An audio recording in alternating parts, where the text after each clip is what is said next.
بسم اللہ الرحمن الرحیم۔ السلام علیکم۔ ایک دفعہ کا ذکر ہے کہ ایک سوداگر تھا جس کی 3 بیٹیاں تھیں۔ اس کی تینوں بیٹیاں بے حد خوبصورت تھیں، لیکن چھوٹے والی سب سے زیادہ پیاری تھی۔ اس سوداگر کو اپنی تینوں بیٹیوں سے بے انتہا پیار تھا۔ وہ بس ڈرتا تھا کہ کہیں اسے کوئی چھوڑ کر نہ چلی جائے۔ اس لیے ایک دن سوداگر نے فیصلہ کیا کہ وہ اپنی تینوں بیٹیوں سے پوچھے گا کہ وہ اس سے کتنی محبت کرتی ہیں۔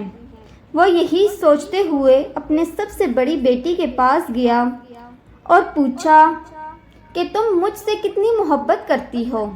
بڑی بیٹی نے جواب دیا، بابا جان، میں آپ سے اپنی جان سے بھی زیادہ محبت کرتی ہوں۔ باپ یہ سن کر بے حد خوش ہوا اور اپنی بیٹی کو ایک قیمتی سونے کی مالا دی۔ پھر وہ اپنی دوسری بیٹی کے پاس گیا اور اس سے بھی یہی پوچھا کہ بیٹی، تم مجھ سے کتنی محبت کرتی ہو؟ دوسری بیٹی نے جواب دیا، بابا، میں آپ کو اس دنیا میں سب سے زیادہ چاہتی ہوں۔ باپ بیٹی کی بات سن کر خوش ہوا اور اس نے اسے بہت سی سونے کی اشرفیاں دی۔ اب سوداگر اپنی سب سے چھوٹی بیٹی کے پاس گیا اور پوچھا، بیٹی، تم مجھ سے کتنی محبت کرتی ہو؟ چھوٹی بیٹی نے جواب دیا کہ نمک کے برابر۔ بیٹی کا جواب سن کر باپ کو بہت غصہ آیا کہ نمک تو انتہائی سستی اور معمولی چیز ہے، یہ مجھے اتنا پیار کرتی ہے۔ اور پھر سوداگر نے اسے بہت ڈانٹا اور غصے میں یہ بھی کہہ دیا کہ مجھے پتہ ہے کہ تم ایک دن مجھے چھوڑ کر چلی جاؤ گی، اس لیے بہتر ہے کہ ابھی سے اس گھر سے چلی جاؤ۔ باپ کی بات بیٹی کے دل پر جا لگی اور وہ کسی کو بھی بتائے بغیر گھر سے روتے ہوئے نکل گئی۔ وہ لڑکی ایک ایسی جگہ سے گزر رہی تھی جہاں بہت سی گھاس لگی ہوئی تھی۔ لڑکی نے اپنے لباس کے اوپر ہی ایک اور گھاس کا لباس بنا کر پہن لیا تاکہ پہچانی نہ جائے۔ اس کے بعد وہ بادشاہ کے محل کے باہر جا کر رک گئی اور باہر کھڑے سپاہیوں سے کہنے لگی کہ سنو، مجھے کچھ کام کی ضرورت ہے، کیا تم مجھے کام پر رکھ لو گے؟ مجھے کام آتا ہے۔ سپاہی نے کہا، نہیں بی بی، ہم ایسے کسی کو کام پر نہیں رکھ لیتے، جاؤ یہاں سے۔ لڑکی اداس ہوئی لیکن پھر سے اصرار کرنے لگی، دیکھو، مجھے کام کی بہت ضرورت ہے، میرے لائق کوئی تو کام ہوگا محل میں۔ اس سے پہلے کہ سپاہی انکار کرتا کہ ایک باورچی نے اس کے پاس آ کر کھڑا ہو گیا۔ اس نے شاید لڑکی کی بات سن لی تھی۔ اسے لڑکی پر بہت ترس آیا، اس لیے اس نے لڑکی کو اپنے ساتھ رکھ لیا۔ باورچی نے اسے سارے کام سمجھائے اور اسے اس کے سونے کی جگہ بھی دکھا دی جہاں اور بھی عورتیں تھیں۔ کسی کو اس لڑکی کا نام تو معلوم نہیں تھا، تو اس کا گھاس والا لباس دیکھ کر سب نے اس کا نام گسیاری رکھ دیا۔ اگلے دن محل میں ہلچل مچی کہ بادشاہ ایک بہت بڑی تقریب کا انعقاد کر رہے ہیں، اس میں ہر کوئی شریک ہو سکتا ہے۔ تمام ملازم عورتیں اپنے آپ کو سنوارنے میں لگ گئی۔ جب تقریب کا دن آیا تو گسیاری نے جانے سے انکار کر دیا اور کہا کہ اس کی طبیعت ٹھیک نہیں ہے، اور پھر سب اسے آرام کرنے کا کہہ کر چلے گئے۔ کچھ ہی دیر کے بعد گسیاری اٹھی، اپنا گھاس والا لباس اتارا اور ایک خوبصورت سی پوشاک پہنی جو اپنے ساتھ لائی تھی، اور پھر اس تقریب میں چلی گئی۔ وہ اتنی خوبصورت لگ رہی تھی کہ وہاں تمام لوگوں کی نظریں اس پر جمی ہوئی تھی۔ ہر کوئی تعجب میں تھا کہ اتنی حسین لڑکی کون ہے۔ وہاں بادشاہ کا بیٹا بھی موجود تھا۔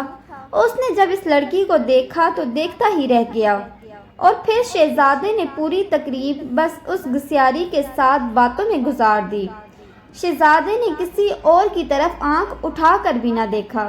کسی کی بھی نظروں میں آئے بغیر وہ واپس محل میں آ گئی۔ اگلے دن عورتوں نے کہا کہ تمہیں وہاں ہونا چاہیے تھا۔ کل بادشاہ کا بیٹا ایک حسینہ پر لٹو ہو گیا اور سارا وقت اسی کے ساتھ رہا۔ گسیاری بظاہر اداس ہوئی، ہاں، کاش میں بھی جا سکتی۔ کچھ دنوں کے بعد بادشاہ نے پھر سے ایک تقریب رکھی۔ اس بار بھی گسیاری نے یہی بہانہ لگایا کہ اس کی طبیعت ٹھیک نہیں ہے، سو نہیں جا سکتی، لیکن سب کے جانے کے بعد اس نے پھر ایک عمدہ لباس پہنا اور تقریب میں چلی گئی۔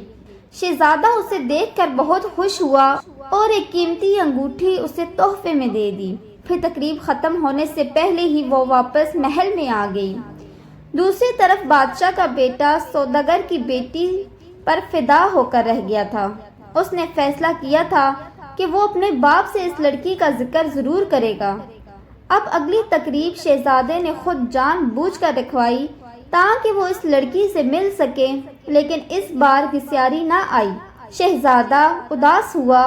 بادشاہ کو گسیاری کے بارے میں کچھ بھی معلوم نہیں تھا، اس لیے وہ پریشان ہو رہا تھا کہ اس کا پتہ کیسے اور کس سے کرے۔ ایک دن شہزادے نے محل کے ملازموں سے ساگودانہ بنانے کی فرمائش کی۔ گسیاری کو جیسے ہی پتہ چلا تو اس نے خود ساگودانہ بنانے کی خواہش کا اظہار کیا۔ اسے اجازت دے دی گئی۔ گسیاری نے ساگودانہ بنانے کے بعد وہی قیمتی انگوٹھی جو شہزادے نے اسے دی تھی ساگودانے میں ڈال دی۔ اب شہزادہ میز پر بیٹھا ساگودانہ کھا رہا تھا۔ جب ساگودانہ کھا چکا تو دیکھا کہ پیالے میں انگوٹھی پڑی ہے۔ وہ انگوٹھی پہچان گیا اور جلدی سے اپنے ملازمین کو بلوایا۔ ملازمین نے بتایا کہ یہ ساگودانہ گسیاری نامی ملازمہ نے بنایا ہے۔ پھر گسیاری کو بلوایا گیا۔ شہزادہ گسیاری کو پہچان نہ سکا، لیکن جیسے ہی گسیاری نے بولنا شروع کیا تو شہزادے کو اس کی آواز سن کر یقین ہو گیا کہ یہ وہی لڑکی ہے جو اسے تقریب میں ملی تھی اور جس پر وہ دل ہار بیٹھا ہے۔ پھر گسیاری نے اپنا سارا قصہ شہزادے کو بتایا کہ اس محل میں کس طرح پہنچ گئی۔ شہزادے نے جب بادشاہ کو بتایا اور ان دونوں کی شادی کر دی گئی۔ شادی کے بعد ایک بہت بڑی تقریب کی گئی۔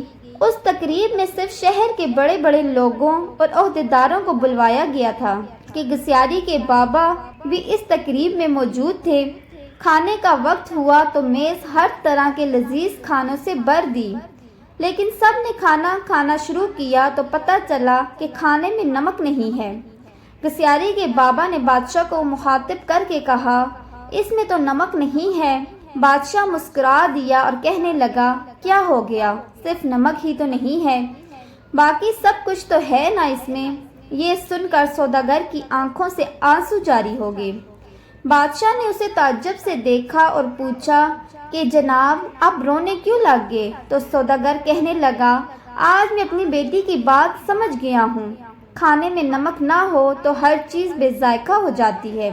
اس کھانے میں اور کتنے ہی قیمتی مسالہ جات پڑے ہوئے ہیں، لیکن نمک کے بغیر کھانا کچھ بھی نہیں۔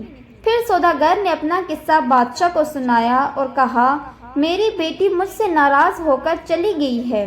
میں نے اسے بہت ڈھونڈا لیکن وہ نہیں ملی۔ میں اس کی طرف سے بہت پریشان رہتا ہوں۔ سوداگر نے بادشاہ کو اپنی بیٹی کا حلیہ بتایا تو بادشاہ نے گسیاری کو بلوایا اور اپنی بیٹی کو صحیح سلامت دیکھ کر باپ کی خوشی کا ٹھکانہ ہی نہ تھا۔ سوداگر نے اپنی بیٹی کو گلے لگا لیا اور اس سے معافی مانگتا رہا۔